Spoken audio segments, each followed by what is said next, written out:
Good morning. Good morning and welcome to day 3 of the 43rd Annual Toronto International Film Festival.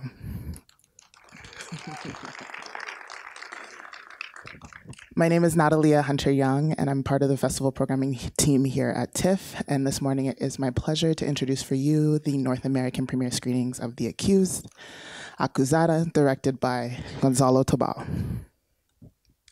To begin, we would like to acknowledge that today's event is taking place on the treaty territory of the Mississaugas of the New Credit, the traditional territory of the Haudenosaunee, Anishinaabe, and the Huron-Wendat. We are grateful for the opportunity to work in the community and to the original keepers of this land for hosting us today and every day. This film is eligible for the Girls People's Choice Awards, and you can vote for your favorite films at tiff.net/vote. And we would like to thank Film Factory for providing us with the film, and a thanks to the INCAA for their generous support.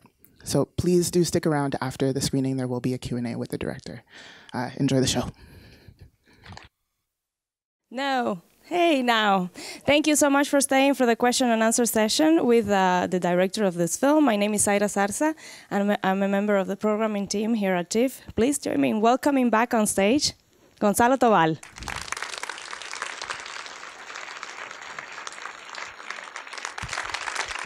Hello. Thank you very much for waking up so early and coming to see a movie.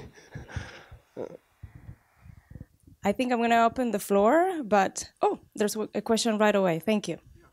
I was going to ask you, what inspired you to explore the experience of the accused in this way? Was it a case or an experience in your own life? What inspired you to tell the story of the accused? Was it a real life case in this way, or is it a story that you know of your own life? No, it was rather like the way I've been seeing with the kind of curiosity or surprise how fascinated we are by these kind of cases and how the media follows them as if there were stories or sometimes even reality shows, and the society and myself as well. Sometimes we keep following them and discussing about them and so interested. And always I'm thinking about the people involved in these kind of cases, how a terrible situation it might be, and besides that, to be exposed all your privacy and all your life, like to maybe the whole nation following this. So from these questions, I wanted to make this crime story, but always told from the intimate point of view of this family, which is going through this situation. There's another question here. Thanks. Yes, that was a wonderful film. Beautifully directed and beautiful film. Could you please comment on the relationship between the story or truth of the Puma and the story or truth of the accused? Could you comment on the story of the Puma in the film and the accused? Okay, this is a hard question without closing readings of the film, which I don't want to do, but I will say that on the first place, I think the small story of the Puma inside the film is a reflection of the other. For me, there is there's a mystery with this Puma that in a way the community doesn't know how to deal with, and they don't know if it's real or no, or what is the truth, and you don't know if it's something that also the media might be making up, or if it's actually real. So I thought it was a good way also to, in a way, to use it to reflect the other story, where there is also a big mystery, a terrible mystery that society is trying to solve by the means they have, like from the prosecutor or the judges or the media. Everybody from their position in a way is trying to deal with this yeah, with the resources they have, and in the end, in the end there is no a solution. This is in a way stays open. So yeah, somehow the image of this puma fading away as truth fades away, I like it. Are there any other questions? Up there, thank you.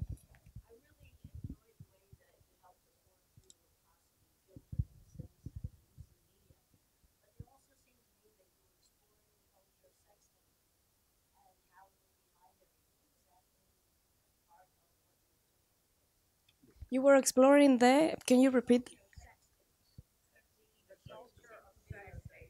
Sex tape, the culture of sex tape.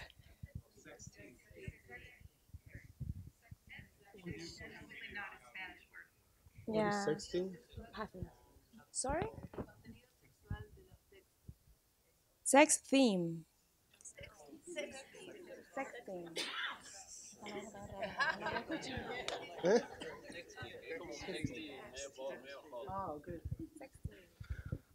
Okay, I'm not sure if I...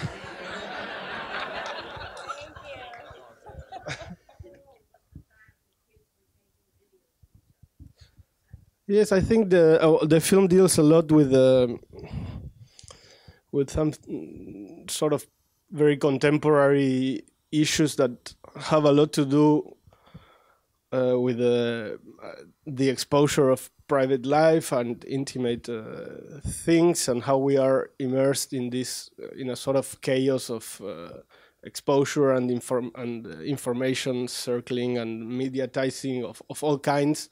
This is of course in the very center of the story, which is covered by the media, but I think it's also on every level of the film, and it's affecting all the time, like the relationships inside the family, and how these parents are trying to, in a way, help their daughter by controlling what she sees or not, and they really don't know how to deal with, and yes, how the young generation has a different relationship with these ways of exposure, and with sex, and with friendship, and social media, etc. So I really wanted all of this to be inside the film. Oh. Go ahead. Thank you. I thought the implication was that the puma killed Camila. Is that how you meant it? It's not a crazy question. The thing is, I in a way I like that also, rather in a poetical sense than a concrete sense, so to say. I mean, in a concrete sense, I think nowadays probably, I mean, you can't really support that theory. Probably there would be some DNA, or they would realize that but somehow when I was thinking about the story and writing it, it reminded me of Edgar Allan Poe tale, the Crímenes from the Rue Morgue, you know, which is one of the first crime stories, which in the end ends with a brilliant, very intelligent detective who connects all the dots and finds out that it is a chimpanzee, an orangutan who did the killing, and nobody was able to see that. And somehow I like the connection, because I feel back then we could think of some intelligent guy detective who is able to actually find a solution and give an explanation. And I have the feeling that nowadays the world is so complex, and that nobody has this ability to understand things, and we're all like immersed in a sort of reality that nobody controls and that we don't get. So in a way, there is no more truth that anybody is capable of finding out or giving an explanation. So yes, in a way, the puma is the image of something that has no solution, and it could be so ridiculous in a way that a puma might have made it. Thank you. Bye. Hi, I really enjoyed the film. Congratulations. I just have a small question about your use of birds. I found it really interesting that birds were inserted in key places, and I wonder if you could just comment on that. Comment on the use of birds in the film. Yes, I think. Sorry. We, with my co-writer, we like this idea of like an animal presence throughout the film. There is a puma, and there are these birds, and somehow I think the film deals a lot with how society can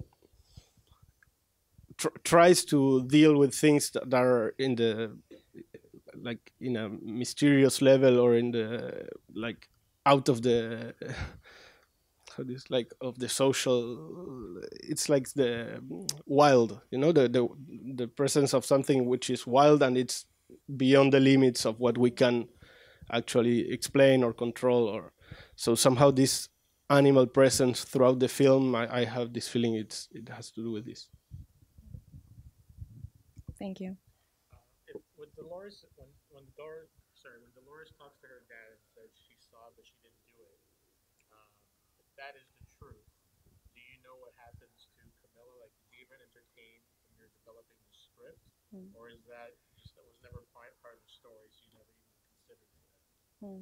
When it's about whether Gonzalo ever considered what actually happened to Camila, because Dolores said that she didn't do it, although she saw.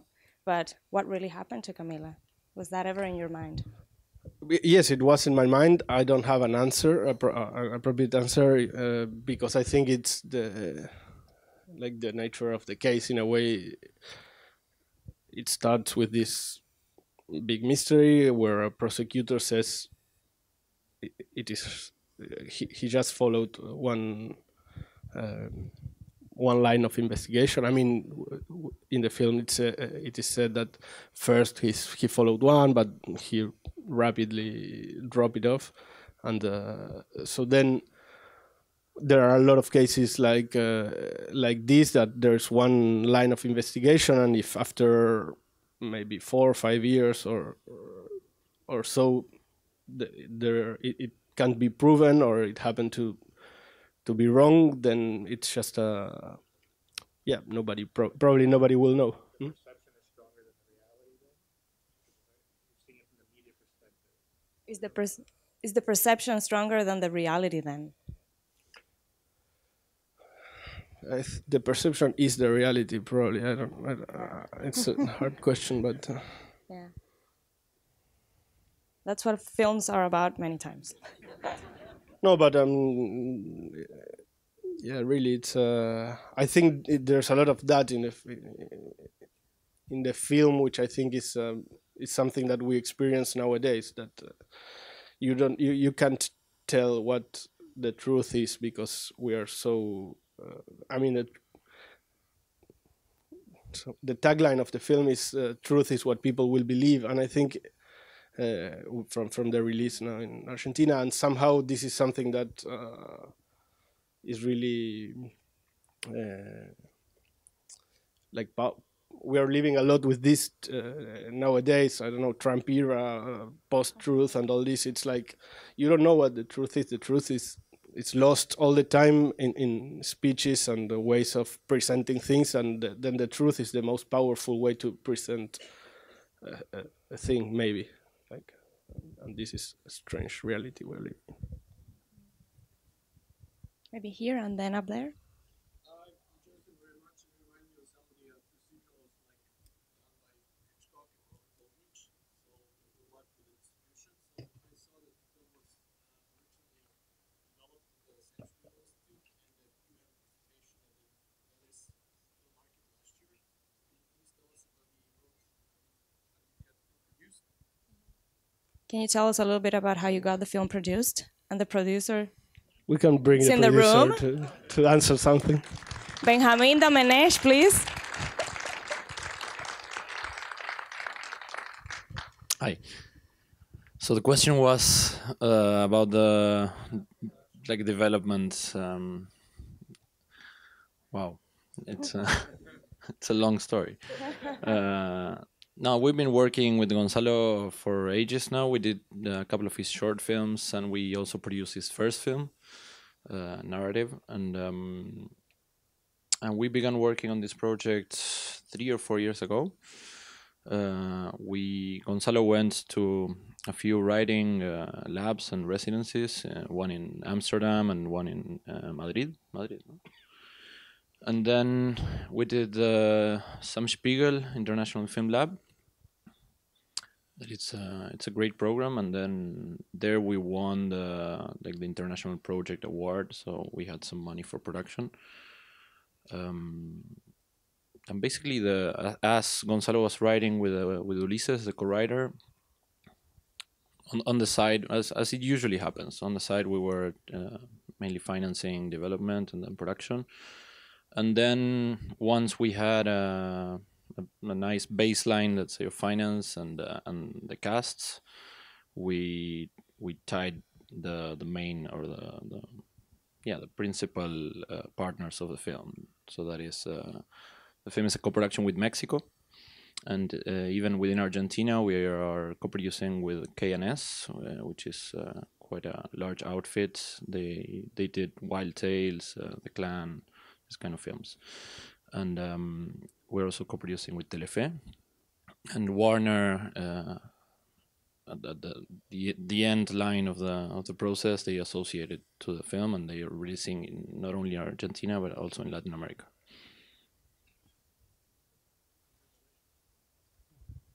The question. Tell us a little bit about the actress that portrays Dolores.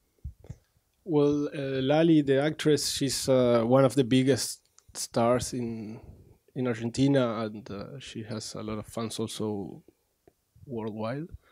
And this also helped us a lot in the financing of the film. But it came up a little bit, in an unexpected way when we started casting. Somebody who knows her well read the script because of other things. I mean, we weren't expecting that she would be even interested in doing this, and this guy started suggesting that Lali would love to make this film and that we should meet her, and because, I mean, I guess you don't know her, but she's like a pop star. She grew up like a soap opera child actress, and then like Disney shows. So she's very famous from other languages, and then she read the script and she really wanted to do this film, which is like her first drama role. And so I invited her to do the casting and asked her especially to come like without any makeup and with a neutral clothes. And so when she came to the casting, she looked really like a vulnerable teenager, nothing to do with this pop star image that I knew from her and that normally all of the people knows.